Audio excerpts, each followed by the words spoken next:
Haleluya. Shalom teman-teman, selamat sore, Tuhan menyertai dan memberkati kita semua. Dan pada sesi ini, saya mau ajak teman-teman membahas satu hal di balik dari kita sering membahas mengenai Pak MKC dan juga Napoleon. Nah teman-teman sekalian, ya seperti yang kalian semua sudah ketahui bahwa Alkitab kita mengajarkan kita untuk berbicara dengan benar, menyampaikan pendapat dengan cara hormat dan lemah lembut. Nah teman-teman, pada kesempatan ini seperti yang ada di layar kalian semua, ya saya mau ajak teman-teman membahas satu artikel terkait dengan katanya pemerintah menjamin kebebasan beragama.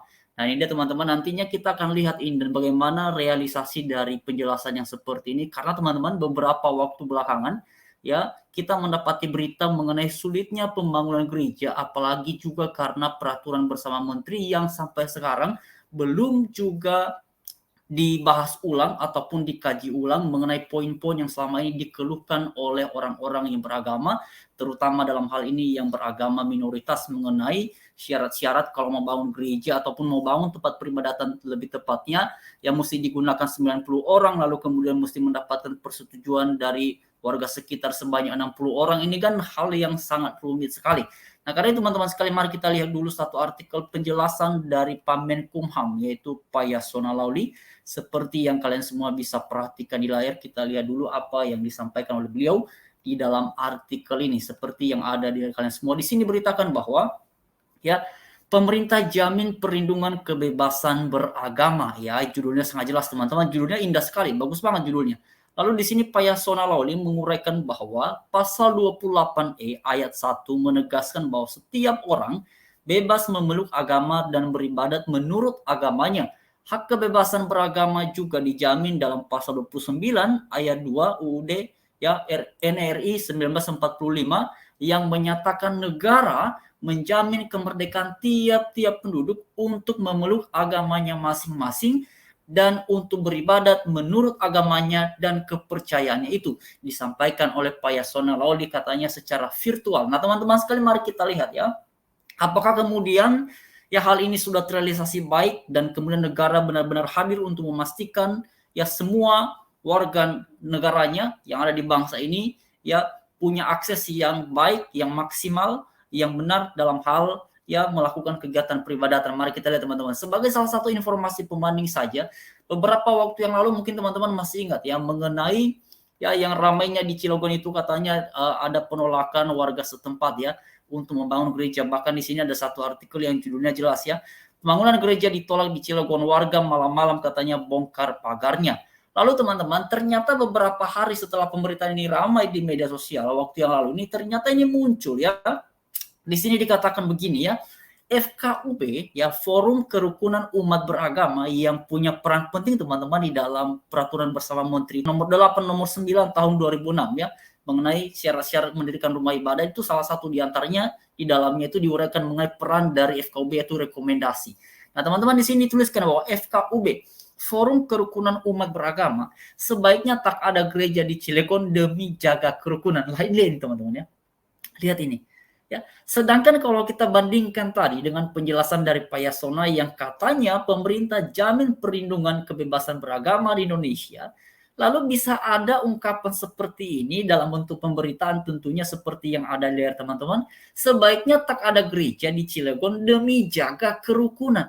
Loh, hanya untuk menjaga kerukunan maka satu kelompok agama harus mengalah dalam hal yang seperti ini. Saya pikir justru untuk membangun kerukunan ini harusnya teman-teman idealnya kalau kita lihat berdasarkan penjelasan tadi Pak Yasona Lawli dalam artikel yang sudah kita lihat sama-sama, maka setiap hak warga negara di bangsa kita di Indonesia, agama apapun dia, itu harus diberikan kepadanya hak itu untuk bisa melakukan kegiatan peribadatannya. Dan dalam melakukan kegiatan peribadatan ini tentu saja dibutuhkan fasilitas. Salah satunya adalah dengan adanya izin ataupun mudahnya akses mengenai membangun tempat peribadatan. Salah satu contohnya misalnya mengenai membangun gereja. Nah inilah yang sampai sekarang masih menjadi pergumulan kita ya teman-teman. Beberapa waktu belakangan ini kita juga kerap kali membahas mengenai Pak Muhammad Kacil dan juga Napoleon. Tetapi di balik dari semuanya itu kita punya pergumulan lain yang saya secara pribadi pikir kita tidak boleh lupakan. Ya, dan memang sampai sekarang kita juga masih menantikan keputusan dari Pak Menteri Agama Pak Gus Yakut, karena beberapa waktu yang lalu itu sudah lebih dari 1 tahun teman-teman ya, tepatnya 1 tahun pada bulan Januari yang lalu, awal tahun 2022 ya, karena beliau pada awal tahun 2021 menyampaikan bahwa akan membuka ruang untuk mengkaji ulang melalui mengenai peraturan bersama menteri atau yang biasa kita kenal PBM ya, ataupun SKB 3 menteri teman-teman. Mari kita lihat sama-sama aturannya ya. Nah ini ya teman-teman, seperti yang ada di rekan semua, coba saya share dulu screen-nya ya. Oke, puji Tuhan ini kelihatan, saya coba tunjukkan dulu kepada teman-teman supaya kita tahu ya apa yang mau kita bahas ini, apa yang mau kita suarakan. Nah ini dia, seperti yang ada di layar kalian semua sebentar ini, yang mana tadi ya. Oke, sebentar teman-teman, kita lihat dulu, mudah-mudahan segera muncul. Nah ini dia teman-teman ya. Dari di sini judulnya jelas banget ya. Di sini judulnya jelas banget, peraturan bersama Menteri Agama dan Menteri Dalam Negeri tentang ya pedoman ini ya teman-teman ya. Judulnya jelas. Pedoman pelaksanaan tugas kepala daerah dan wakil kepala daerah. Oke, sebentar teman-teman nih. Saya tiba-tiba bersih.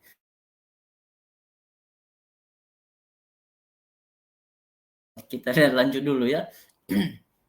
Lalu di sini diuraikan bahwa ya pedoman pelaksanaan tugas kepala daerah, wakil kepala daerah dalam pemeliharaan kerukunan umat beragama, pemberdayaan forum kerukunan umat beragama, dan pendirian rumah ibadah. Nah ini ya teman-teman ya. Di dalam pasalnya bab 4, mari kita lihat dalam bab yang keempat ini teman-teman. Seperti yang kalian semua bisa perhatikan di layar. Ini dia. Ini teman-teman tadi saya sampaikan di awal, pendirian rumah ibadah dalam babnya keempat, ini dia. Di sini dituliskannya pendirian rumah ibadah didasarkan pada keperluan nyata dan sungguh-sungguh berdasarkan komposisi jumlah penduduk bagi pelayanan umat beragama yang bersangkutan di wilayah, kelurahan ataupun desa. Lalu teman-teman di sini, di dalam pasalnya yang ke-14 ini lebih spesifik ya.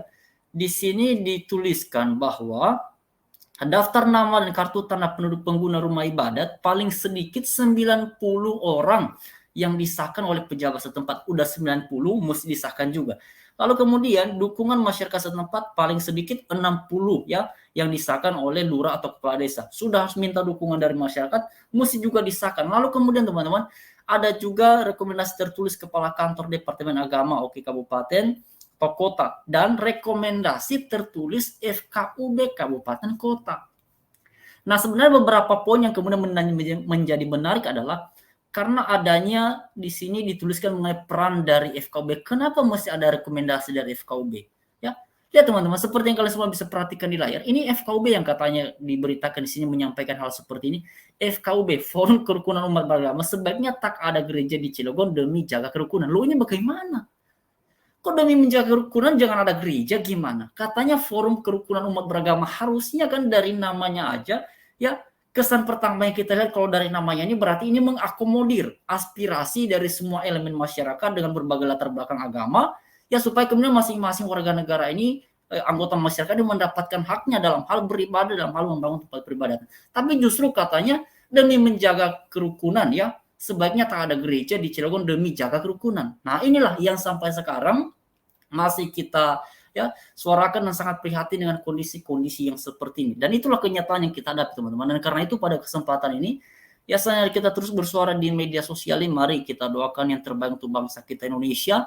Ya harapan kita supaya peraturan bersama menteri ini bisa ada pengkajian ulang segera, dan juga mengenai penjelasan dari Pak Menkumham tadi teman-teman bisa terrealisasi secara baik tentunya di bangsa kita Indonesia. Itu yang kita harapkan. Jadi mohon sekali kepada siapa saja yang punya kewenangan dalam hal-hal yang seperti ini, Pak Jokowi, Pak Menak, siapa lagi ya, Pak Menkumham ataupun Pak Menko Polhukam, tolong Pak agar keadilan itu benar-benar ya terrealisasi dalam kehidupan masyarakat Indonesia dengan berbagai latar belakang yang ada di dalamnya. Jadi itu yang kita harapkan dalam hal yang seperti ini. Itu yang kita butuhkan. Jadi teman-teman, kita doakan saja yang terbaik untuk bangsa kita Indonesia, dan jangan lelah untuk berharap, karena kita yakin segala sesuatu pasti ada waktunya, pasti pada waktunya Tuhan semuanya akan ada jalannya. Terima kasih.